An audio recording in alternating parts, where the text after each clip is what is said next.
in the year 1803, the world held its breath. A fragile peace in Europe was about to shatter, unleashing a storm that would engulf a continent for more than a decade. This was not just another war, it was the dawn of a new age, forged in fire and ambition. Europe was a continent of old monarchies, shaken to their core. The French Revolution had ended, leaving a power vacuum and a republic surrounded by enemies. The old order feared the ideas spreading from France: liberty, equality, and an end to absolute rule. They watched, waiting for a chance to restore what was lost. In France, a young general was rising. His name was Napoleon Bonaparte.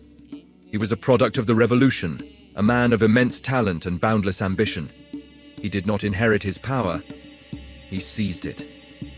The peace treaty between Britain and France was weak. Mistrust festered.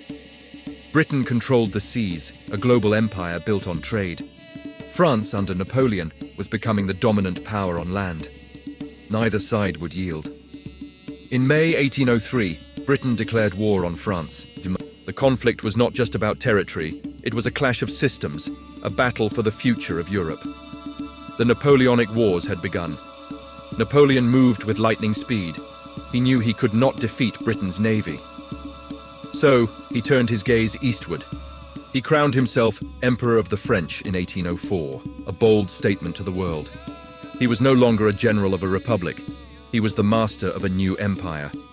His army, the Grande Armée, was the most formidable fighting force in Europe.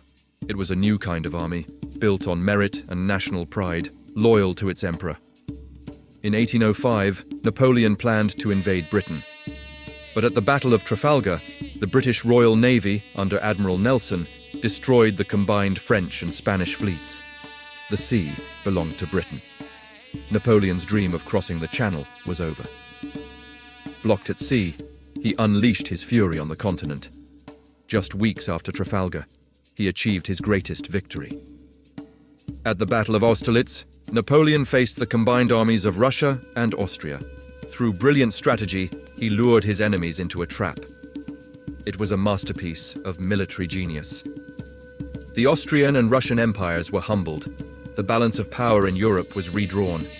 Napoleon was now the master of Central Europe. He dissolved the ancient Holy Roman Empire and created new states controlled by his family and loyal marshals. The war spread like a virus. Nations formed coalitions against Napoleon, and one by one, he defeated them. Prussia, a proud military power, challenged him in 1806. At the battles of Jena and Auerstedt, the Prussian army was crushed in a single day. Napoleon marched into Berlin, a conqueror.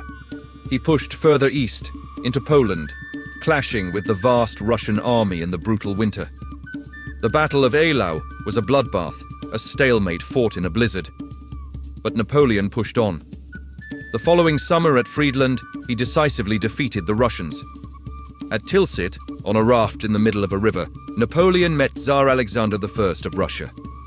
They divided Europe between them. France would dominate the West, Russia the East. It seemed Napoleon's power was absolute. To cripple his last great enemy, Britain, he devised the continental system. He forbade all of Europe from trading with the British. He hoped to strangle their economy. But this blockade was a double-edged sword. It caused widespread hardship and resentment across the continent. Smuggling was rampant. The system was impossible to enforce, and it led him to make a fateful mistake. In 1808, to enforce his blockade, Napoleon invaded Spain and Portugal. He expected an easy victory. Instead, he found a nation that refused to break. The Spanish people rose up in a brutal guerrilla war, what they called the Little War. For years, it drained France of soldiers and resources. It became known as the Spanish ulcer, a wound that would not heal. The British army, led by the future Duke of Wellington, landed in Portugal to support the resistance. A long, draining war began on the Iberian Peninsula. While his armies were bogged down in Spain, Napoleon's grip on Europe began to slip. Austria, seeing its chance, declared war again in 1809. Napoleon rushed back from Spain and, after a series of hard-fought battles, defeated them once more at Wagram. But the victory was costly. The myth of his invincibility was beginning to crack. His enemies were learning, adapting. The alliance with Russia was falling apart. The Tsar chafed under the continental system, which was harming his country's economy. Tensions grew until, in 1812, Napoleon made the most disastrous decision of his life. He assembled the largest European army ever seen, over 500,000 men from 20 nations, and marched on Russia. The invasion was a catastrophe. The Russian army refused to fight a decisive battle. They retreated, burning the earth behind them, drawing the Grande Armée deeper into the vast, hostile landscape. Napoleon reached Moscow, only to find it deserted and set on fire. With no supplies and winter approaching, he had no choice but to retreat. The Russian winter and the constant attacks from Russian forces destroyed his army. Of the more than 500,000 men who invaded, fewer than 1 in 10 made it out. It was a loss on an unimaginable scale. The disaster in Russia was the signal for all of Europe to rise against him. A new coalition formed: Russia, Prussia, Austria, and Sweden, funded by British gold. Napoleon, with incredible energy, raised a new army, but it was young and inexperienced. In 1813, at the massive Battle of Leipzig, the Battle of the Nations, he was finally defeated. For 3 days, the armies of Europe converged and crushed him. He was forced to retreat back to France. The Allied armies pursued him, crossing the Rhine. In 1814, fighting on his own soil, Napoleon showed flashes of his old brilliance, but the numbers were overwhelming. His marshals refused to fight on. Paris fell. Napoleon Bonaparte, Emperor of the French, was forced to abdicate. He was exiled to the small island of Elba in the Mediterranean. The old monarchy was restored in France. The leaders of Europe gathered in Vienna to redraw the map and restore the old order. But the story was not over. In March 1815, after less than a year in exile, Napoleon escaped. He landed in France with a handful of men. The soldiers sent to arrest him instead flocked to his banner. In a stunning march, he retook the throne without firing a shot. Europe was plunged into war once more. The Allies declared him an outlaw and assembled their armies. For 100 days, Napoleon tried to secure his empire. The final confrontation came in June 1815 in modern-day Belgium. At the Battle of Waterloo, Napoleon faced a combined British and Prussian army commanded by the Duke of Wellington and Gebhard von Blücher. It was a brutal, close-run battle. For a moment, it seemed Napoleon might win. But the timely arrival of the Prussians turned the tide. The French army broke. Napoleon's final gamble had failed. This time, there would be no second chances. He was exiled again, to the remote and desolate island of St. Helena, in the middle of the Atlantic Ocean. He would die there 6 years later. The wars were over. The continent was left scarred and transformed. Millions were dead. Borders had been drawn and redrawn. But the world could not go back to what it was. The ideas of the revolution, carried across Europe by Napoleon's armies, had taken root. Nationalism, the idea of a people united by language and culture, was awakened. The old monarchies were restored, but they rested on unstable ground. The seeds of future revolutions were sown. One man's ambition had set a continent ablaze. It brought forth an era of total war, changing the destinies of nations and the lives of ordinary people forever. The age of Napoleon was over, but its shadow would stretch long into the future. Europe was changed, not by a king or a crown, but by the fire of war and the will of a single man. Thanks for watching. Don't forget to follow our channel for more stories from history. Not every war announces itself. Some wars don't begin with explosions or the thunder of advancing armies. They begin quietly in the hum of data centers, in the silent passage of cargo ships through fog, and in the lines of code that connect our world. This war doesn't announce its arrival. It simply unfolds, like a map revealing itself in darkness. We were told that peace was the absence of conflict. But what if the nature of conflict itself has changed? What if the battlefield is no longer a physical place, but the very system we live within? For centuries, power was measured in territories seized and cities conquered. The lines on the map were drawn with blood and iron, but that era is fading. The new battlefield is invisible, woven into the fabric of our daily lives. It's in the ports that receive our goods, the financial markets that dictate our wealth, and the underwater cables that carry our information. This is not a war of soldiers, but of systems. The objective is not to occupy land, but to control the arteries of the global economy, the shipping lanes, the railways, the digital networks. While we looked for tanks on the horizon, the real conflict was moving through these hidden channels, silent and unseen. Every container ship, every stock trade, every byte of data became a strategic move on a board we didn't even know we were playing on. The old rules of engagement became obsolete because the game itself had been redesigned from the ground up. The weapons of this new era don't fire bullets, they sign contracts. The most powerful arsenals are not missiles, but massive infrastructure projects. A new port isn't just a port, it's a strategic foothold. A high-speed railway isn't just for transport. It's an economic corridor that reshapes allegiances. A loan is not just financial aid. It's a tool of long-term influence, creating dependencies that last for generations. Invasion has been replaced by investment. Instead of military force, the new power is the ability to build, to connect, and to indebt. A nation can achieve more by building a bridge for its neighbor than by destroying one. The subtle art of this conflict lies in making your influence not only accepted, but welcomed. Control is established not through coercion, but through consent. The pen has become mightier than the sword, and the spreadsheet more effective than the tank. This strategy wasn't built for quick victories. It was designed for the long game. This is a war of decades, not days. While headlines chased fleeting crises, a far more profound transformation was underway, measured in years and generations. It's visible in the time lapses of cities growing, of ports expanding, and of deserts being crossed by new silk roads of steel and fiber. Leaders aged, governments changed, but the grand strategy remained constant, patiently weaving a web of interconnections across the globe. The ultimate advantage wasn't speed or surprise, but patience. The ability to plan 20, 30, even 50 years into the future, while others were distracted by the noise of the present. Each project was a single move in a multi-generational game of chess, where the goal was not to checkmate the king, but to own the entire board. So why did no one notice? Because there was nothing to see. There were no explosions to report, no declarations of war to broadcast. The news cycle was fueled by drama, by sudden events. But this was the opposite. It was a slow, deliberate, and almost boring process. While the world's attention was fixed on proxy wars and regional conflicts, the real shift in global power was happening quietly in boardrooms and ministries of finance. The growth was incremental, the influence subtle.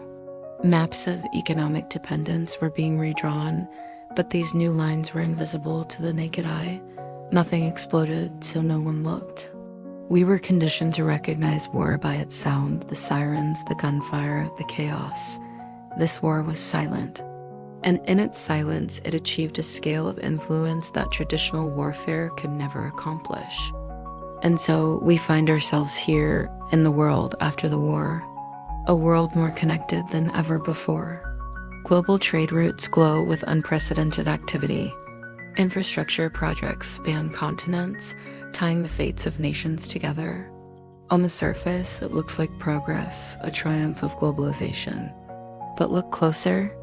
This intricate network is not a partnership of equals. It's a system with a clear architecture, a defined center of gravity. The war was never about destruction. It was about creation. It was about building a new world order, not on the ruins of the old, but right on top of it. While no one was paying attention, the war wasn't coming. It was already over. The new reality had been constructed around us, and the final outcome was not victory or defeat, but integration. If no shots were fired, when did the war end? From the heart of the endless grass sea, a storm was gathering, a storm of people, a storm of horses. This was the vast, empty world of the steppe. Here, the sky was a giant bowl, and the wind never stopped blowing. Life was hard. Winter was a killer. Summer was a struggle. To survive, you had to be strong. You had to be tough. People lived in felt tents called jas. They moved with their herds, following the grass. They were nomads, people of the horse and the bow. They fought each other for water, for grazing land, for survival. Clan fought clan. Brother fought brother. The world was fragmented, broken into 1,000 pieces. No one looked beyond the next mountain, the next river. The world beyond the steppe did not know them, and they did not know the world. For centuries, this was their reality. A cycle of birth, struggle, and death under the eternal blue sky. They were skilled riders, born in the saddle. They were master archers, their arrows finding their mark from a galloping horse. But their power was turned inward against themselves. Disunity was their weakness. They were a people waiting for a leader, waiting for a purpose. The great civilizations to the south built walls to keep them out. They saw the nomads as barbarians, a nuisance at their borders. They did not see the fire that was building. They did not understand the hunger that was growing. Then, a boy was born. His name was Temujin. His life was one of hardship from the beginning. His father was poisoned. His family was abandoned. He was hunted, enslaved, and left for dead. But he did not die. The harshness of the steppe forged him, not broke him. He learned to trust no one but his own strength. He learned to build alliances with loyalty, not just blood. He saw the waste of endless tribal warfare. He dreamed of a united people, a single nation of all the tribes under one banner, one law. He was not a king by birth. He was not a man of peace. He was a survivor who understood power. One by one, he defeated his rivals. He brought the warring tribes of the steppe to heel, not just by force but by vision. He created a new kind of army, a new kind of society. Loyalty was to him, not to the old clans. Merit was rewarded, not birthright. He gave his people a new identity. They were no longer just a collection of tribes. They were Mongols. In the year 1206, on the banks of a sacred river, the chieftains gathered. They gave Temujin a new name, Genghis Khan, the universal ruler. The great Khan looked out from the steppe. He saw the rich cities to the south and west. He saw a world divided, weak and complacent. He had united his people. Now, he would give them the world. The first great storm broke upon northern China. The Mongols had no experience with siege warfare, with attacking massive, walled cities. But they learned. They absorbed engineers and scholars from the people they conquered. They adapted. What they could not bypass, they destroyed. The world had never seen an army like this. They moved with a speed that seemed supernatural. Their communication was flawless, a network of riders carrying messages across vast distances. An army of 100,000 could coordinate its movements as if it were a single organism. They were a force of nature, an earthquake on horseback. Panic spread before them. Rumors became legends. Cities that resisted were erased from the earth. Their populations were put to the sword. The message was simple and brutal. Surrender and you might live. Resist and you will be annihilated. From China, the horde turned west. They swept across Central Asia. Great cities of the Silk Road, centers of learning and commerce for 1,000 years, fell one after another. Bukhara. Places that were the jewels of the Islamic world were turned to ash and bone. Survivors told stories of rivers running black with the ink of burned books, and red with the blood of scholars. The fear was a weapon as powerful as any sword. The conquests were not random acts of violence. They were calculated. They were strategic. Genghis Khan's sons and grandsons continued his mission. The empire split into different khanates, but the drive to expand did not stop. One wave crashed into the green lands of Russia. The princes of the Rus were scattered and defeated. For 2 centuries, they would pay tribute to the Golden Horde. Another wave rode into the heart of the Middle East. In 1258, they reached the legendary city of Baghdad, the center of the Abbasid Caliphate. The city was sacked. The House of Wisdom, the greatest library in the world, was destroyed. It was an end of an era. Another army pushed into Europe. They crushed a combined force of European knights in Poland and Hungary.